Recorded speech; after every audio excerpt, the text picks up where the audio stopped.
I woke up to an empty house. Mom had sold all my furniture for my sister's Paris trip. I just smiled.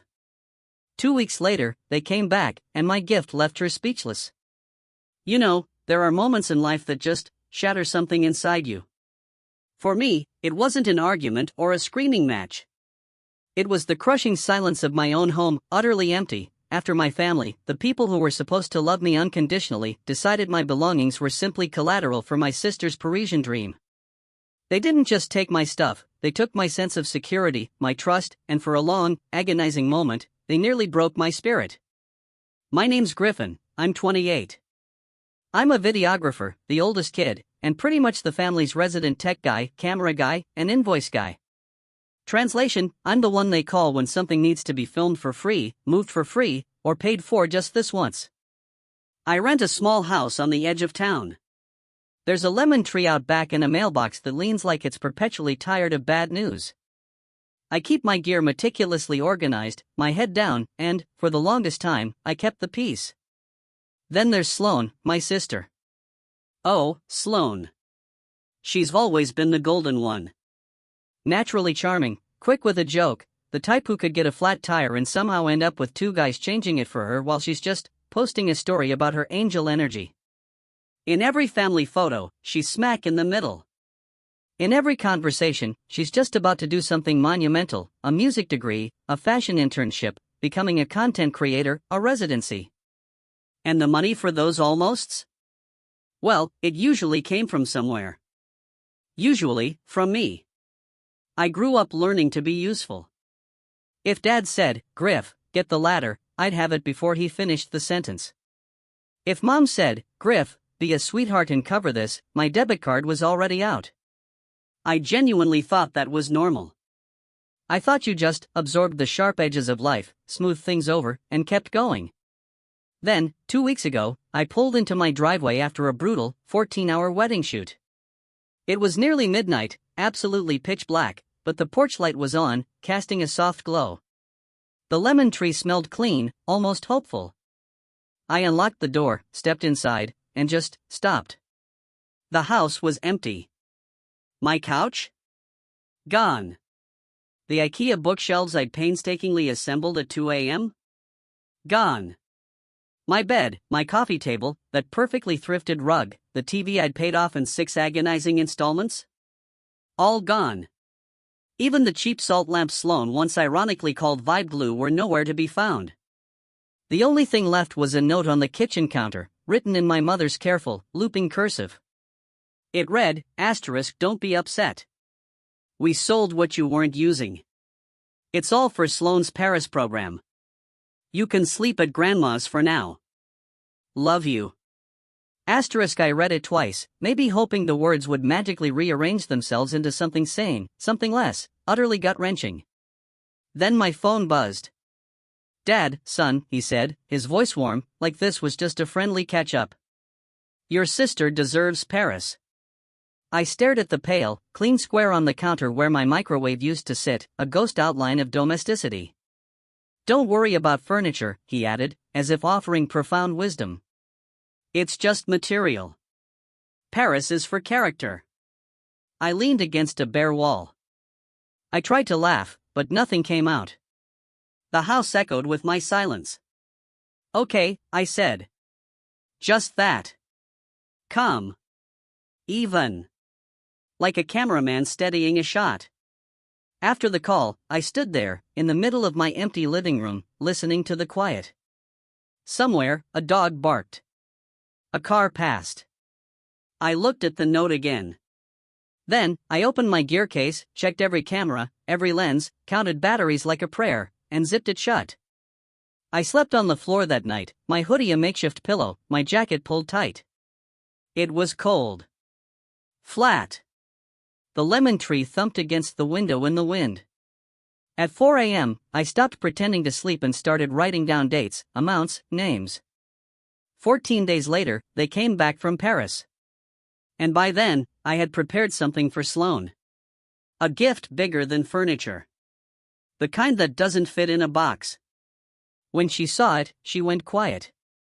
But if you really want to understand why a grown man slept on his floor instead of exploding on the phone at midnight, you need the prequel. I've always been the background brother. Useful. Reliable. Unremarkable in a way that just makes people feel safe asking you for things. When we were kids, Sloan got the main stage, recitals, pageants, birthday parties with themes and rented ponies. My birthdays were pizza, paper plates, and Dad's joke about another year, another lens cap. I learned young that the camera points where the light already is. I learned to adjust. At 18, I bought my first DSLR with money I earned editing local commercials. Mom said, "You're lucky you don't need college." Dad added, "If it doesn't work out, trade school." When it did work out slowly, then suddenly nobody said much. I shot softball highlights for $20. I cut together church videos for exposure. I filmed my uncle's second wedding for free, because family. I didn't mind. I liked the work. The work liked me back. Quiet wins. Money was always this fog in our house. "We're comfortable," Dad would say, patting his belly like it was a bank. Then he'd ask me to spot the electric just this month. Mom liked nice things she called investments in beauty, hair, nails, a vase that cost the same as a month of my groceries. Sloan? She didn't have to ask. Her needs were woven into the very fabric of our lives. If she needed a phone upgrade, somehow mine became due first, and we'll give yours to her and you take the promo deal. If she needed a dress, my card accidentally covered it because your account is linked to the family Amazon from when you were in high school, Griffin, just dispute it later. I never did. I used to think keeping the peace was love. You don't make waves, because waves drown people. You learn to be flat water. But those numbers started piling up like sandbags. 2 years ago, $1,200 to fix Sloane's bumper because she tapped a fire hydrant. 18 months ago, $612 for her textbook bundle, money I sent at 1:17 a.m. and pretended not to notice I skipped rent late fees to do it. A year ago, $6,842 to clear a credit card she'd co-signed with Mom for points and then forgot to pay. Last fall, $89 each month for her line on my phone plan because she needed faster data to upload reels. And then there were the small things. The ones you don't count because they're small, until they're not. "Griff, can you cover gas?" I'm literally at the light. She'd text. "Apple Pay." "Griff, can you grab groceries?" I'm meal prepping. Venmo. "Griff, we need your camera for a week." It's an emergency. It always was. Emergencies follow the golden child, like glitter. They shine, and they stick to everyone else. I just kept working. I built a tiny, real business. Word of mouth. Repeat clients. A nonprofit that trusted me with their yearly fundraising film. A wedding venue that recommended me. 3 solid corporate clients who liked that I made things look expensive without being expensive. I bought my little rental house because a friend of a friend needed a responsible tenant who wouldn't throw parties or poke holes in the drywall. I signed. I paid on time. I planted that lemon tree. The day the furniture disappeared, I'd been shooting a wedding where the bride cried when her dad read a note he'd saved from when she was 5. My cameras just ate emotion all day. I went home, drained and happy. Then I walked into a shell. Mom's note said, "We sold what you weren't using." That part did something ugly in my stomach. Because I'd picked every single piece of furniture myself in the past 2 years. I used the couch. I used the damn bed. I just never invited them over. I didn't flash it. Maybe that was the problem. If you don't perform your life for certain people, they'll edit it for you. I called my landlord at 6 a.m. He sounded groggy, then horrified. "Your mother said you were moving out," he said. "She brought a woman who runs those estate sales. Very fast." I thought. "I'm so sorry, Griffin. I thought you told her to handle it." He kept apologizing. I told him it wasn't his fault. Then I called the number on the bottom of the taped notice, Circle and Key Estate Liquidation. Compassionate downsizing. The woman said, we collected $3,400 after fees. It went to your mother's card. Compassion. I texted Mom. You sold my bed. She sent a heart emoji. You'll understand when you have children. At noon, Dad called from the airport. He sounded so proud. First time in Paris, he gushed. Your sister cried at the Eiffel Tower. She's finally getting what she deserves. What she deserves? I asked, my voice flat. To feel special, he said. I looked around at my empty floor. Also, he added gently, stop being dramatic about furniture. We'll throw you a housewarming when you get a new place. Maybe you'll meet a nice girl who likes minimalism. He laughed at his own joke. Okay, I said again. I don't know why. Maybe because arguing with a man already in Paris about the bed he helped sell is like yelling at a plane. That night, I took my camera to my grandmother's empty den and edited on the floor, a blanket under me. I made a list labeled what I pay for, ongoing, and another labeled one times. I wrote down dates, amounts, screenshots of transfers, bank lines highlighted, the times I'd said yes and didn't even get a thank you. I printed some pages at the library because, of course, my printer was gone. On day 3, Mom sent photos. Sloan under a stone arch, Sloan holding a pastry. The caption, Paris is for dreamers. On day 5, my uncle texted, your mom says you're being difficult. Be nice. It's only money. He added a winking face and a thumbs up, like we were in on a joke. On day 8, Sloan posted a reel of her spinning in a dress on a balcony, Rihanna in the background. The caption, we get one life. On day 10, Mom finally mentioned what had happened. Did you know your couch had a tear, she wrote.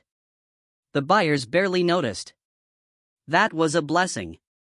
I read it twice. I almost replied, I noticed. It was my couch, on day 11, I opened my savings and stared at the number. I could buy a new bed. I could buy 10. But I didn't want to patch a hole while the ceiling still leaked. The furniture wasn't the problem. The problem was the story we all kept telling. That I was a resource to be tapped. That Sloan's glitter was everyone's job to fund. That my yes would stay automatic forever.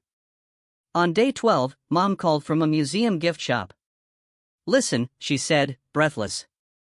Sloan's program is more than we thought. The housing upgrade is another $2,600, but it's really safer. And there's a media lab she can use. I told her you'd be thrilled to help. You work in media. It's like synergy. Mom, I said. She lowered her voice. Don't be petty. There it was. The word that gets used on kids like me when we stop absorbing. Petty, as if boundaries are a tantrum. I'll talk to you when you're back, I said. Griffin, she said, suddenly sharp. We're on a different continent and I'm doing everything I can for your sister's future. Try meeting me halfway. Okay, I said, because the halfway she wanted was my side of the line. On day 13, I went to the bank and closed the family emergency fund account I'd opened at 20. The teller asked if I wanted to explain why. No, I said. I think I finally understand why. On day 14, I unlocked the door to my empty living room and set up 2 light stands, my smallest camera, and a lav mic. I titled the project on my laptop, Paris Furniture / The Math. Then I made a second project with a different title. That one was for me. They landed on a Sunday. I know because Mom's location shared itself with me again, like a boomerang. She forgets she re-enables it whenever she gets a new phone. JFK Home. It said, a little airplane icon crawling across my screen. At 5 p.m., I got Dad's text, family dinner. 6 sharp. Sloan has news. I put on a clean shirt, packed my laptop, and drove to the house I grew up in. The porch smelled like rosemary and furniture polish. The door was unlocked. Griffey. Mom cried from the kitchen. She hugged me in a way that said I was forgiven for a thing I hadn't confessed to. Paris was magical. Sloane is transformed. Sloane came in with airport hair and a scarf tied like it was ripped from a magazine. She kissed my cheek. "Missed you," she said, like we'd just gone a week without coffee. We ate roast chicken. Dad told a story about a waiter who called him Monsieur like it was a promotion. Sloane pulled out her phone to show me a video of a fountain. Then Mom clapped her hands. "Okay," she said, smiling. "We have something special to discuss." I reached into my backpack and set my laptop on the table. "Me, too," I said. Sloane giggled. "You first." "Sure," I said. I opened the first project. The title card read, "What I Pay For." The first frame was a screenshot, my bank transfer to Mom. $6,842. Subject line, "Card Payoff." I hit spacebar. The video played. Receipts.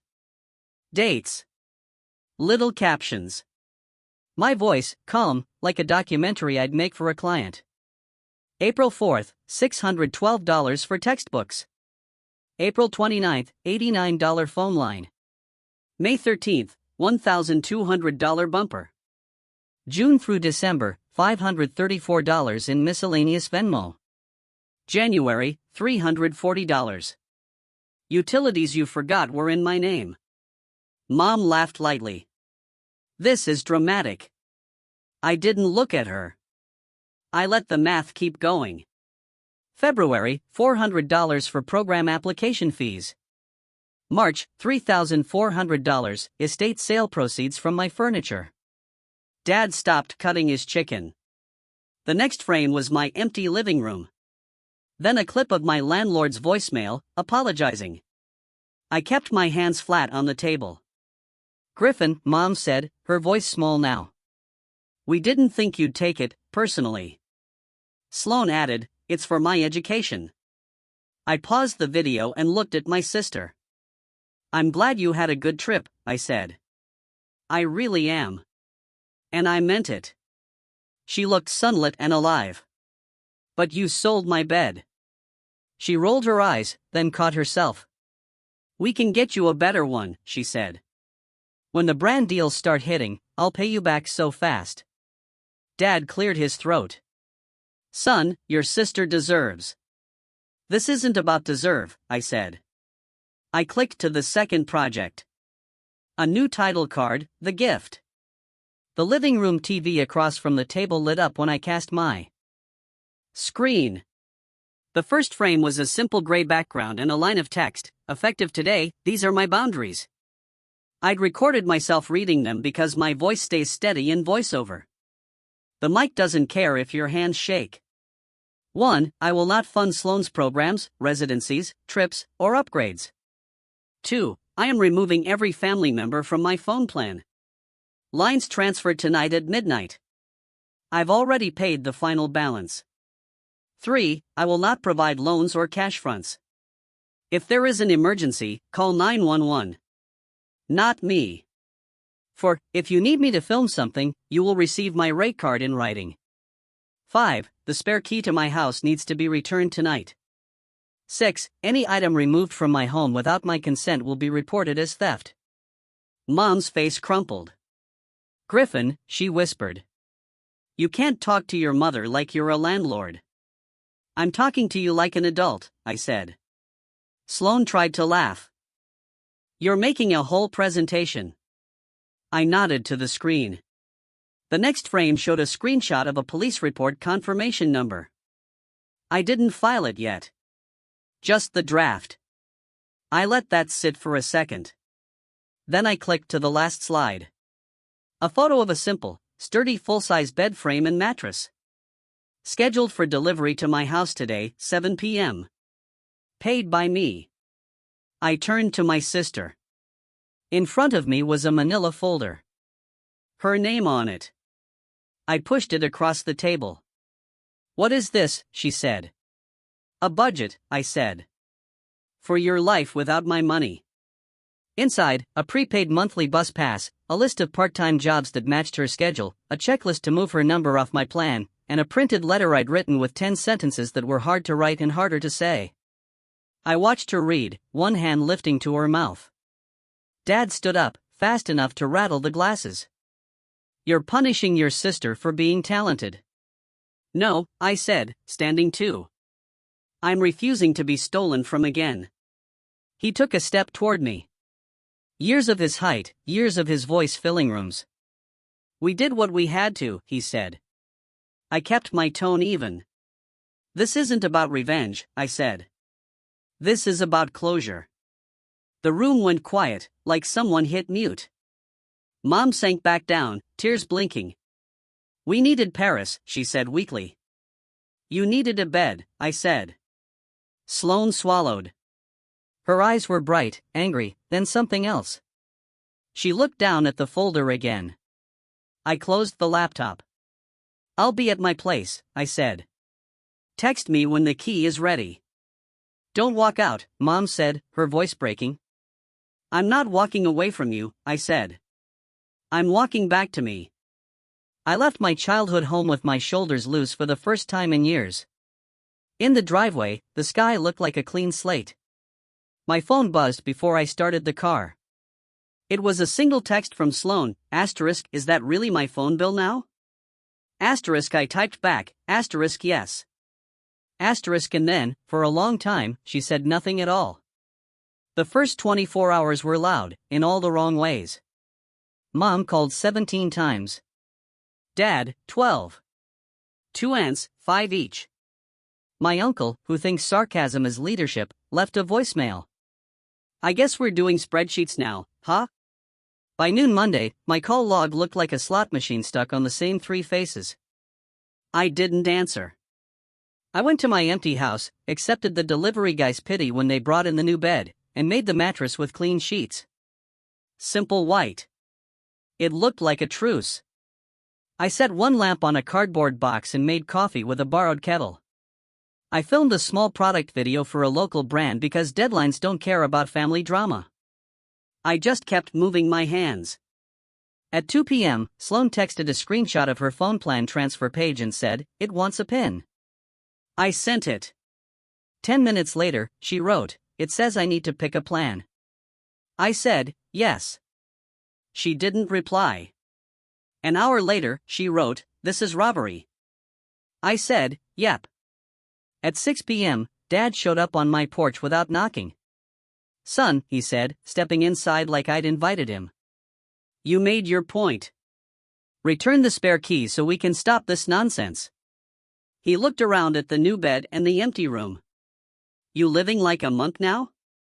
That's not healthy." I held out my hand. "Key." He scoffed. "You think I carry it?" He patted his pockets. "Your mother has it." "Tell her to bring it," I said. He stared at me for a second, like he was waiting for the old griffin to just conjure himself back. When he saw I wasn't flinching, he tried a different angle. "We raised you," he said, low. "We put a roof over your head for 18 years. We didn't invoice you. You also didn't sell my bed," I said. His jaw tightened. "Sloane is a once-in-a-generation talent. She can also be a once-in-a-generation adult," I said. "It's not either/or." He shook his head, like I was speaking a language he didn't respect. "You used to be kind," he said. "I still am," I said. "I'm just not a doormat." He laughed. The door stuck, the way it always does when it's humid. The lemon tree brushed the window. I let my breath out, slow. That night, I moved my gear into the bedroom so I could lock the door if someone decided to borrow a lens. I cooked eggs on a camping stove in the kitchen. I wrote an email to my 3 best clients, explaining my temporary minimalist setup and offering them a small discount this week, my way of controlling one thing I could control. 2 replied within 10 minutes. "Take your time. We're not going anywhere." By Wednesday, the number of missed calls hit 74. Mom's texts shifted from scolding to sentimental to strategic. "Family always forgives." "Griffey, I miss your face. Can you please send $300? Sloane's card keeps declining for some reason. I replied, no. She sent a long message about how embarrassing it was to get declined at a boutique near Notre Dame. I didn't point out that she was already home. I didn't say that embarrassment can teach you things kindness can't. I didn't say anything at all. On Thursday, my grandmother called. I don't understand all this, she said, her voice papery. But I do know beds are for sleeping and not selling. Your mother is stubborn like her mother. Give her a week. She'll bring the key. I love you, I said. I love you, too, she said. Also, I watched that video you made for the animal shelter. The sad pit bull made me cry and then donate. That's power. Use it for good. I'm trying, I said. Friday came with work. I shot a small restaurant piece. I sat on the new bed that night and edited, my laptop warm against my legs, and felt almost normal. At 10:03 p.m., my phone lit up with a paragraph from Sloane. I don't know how to do any of this, she wrote. I signed up for the wrong plan and I can't figure out student housing and my bank says there's a hold and mom is crying and dad is yelling and I feel like I'm going to drown. I typed, then deleted, 3 versions of a lecture. Finally, I wrote, start with one thing. Phone first. Go to the store. Ask questions. Pay your own bill.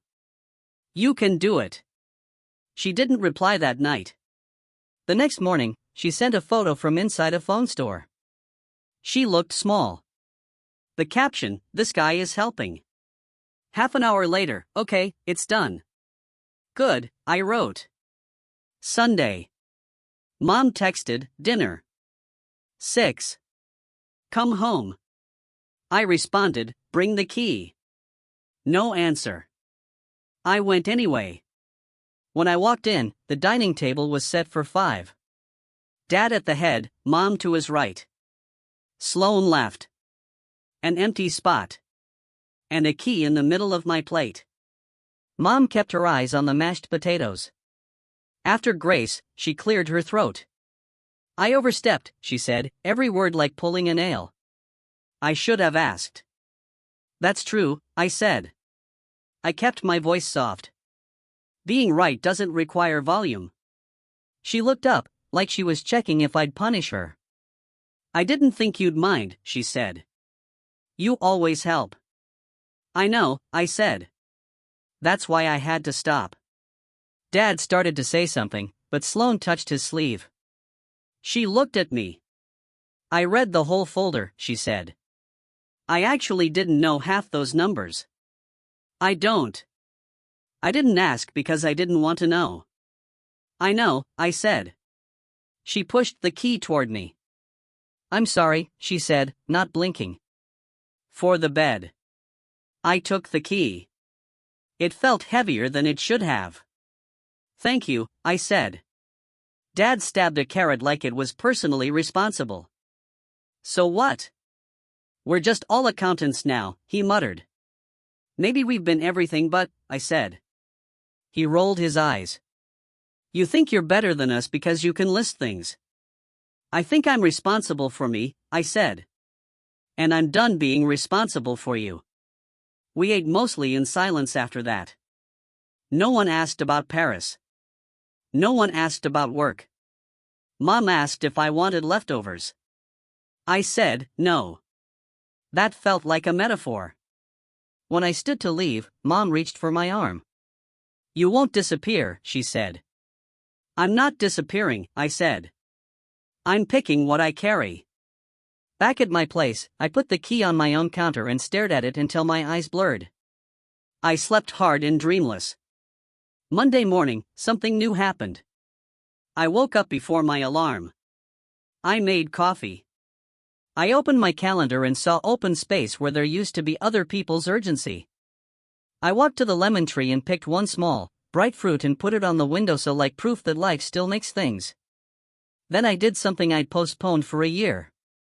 I raised my rates.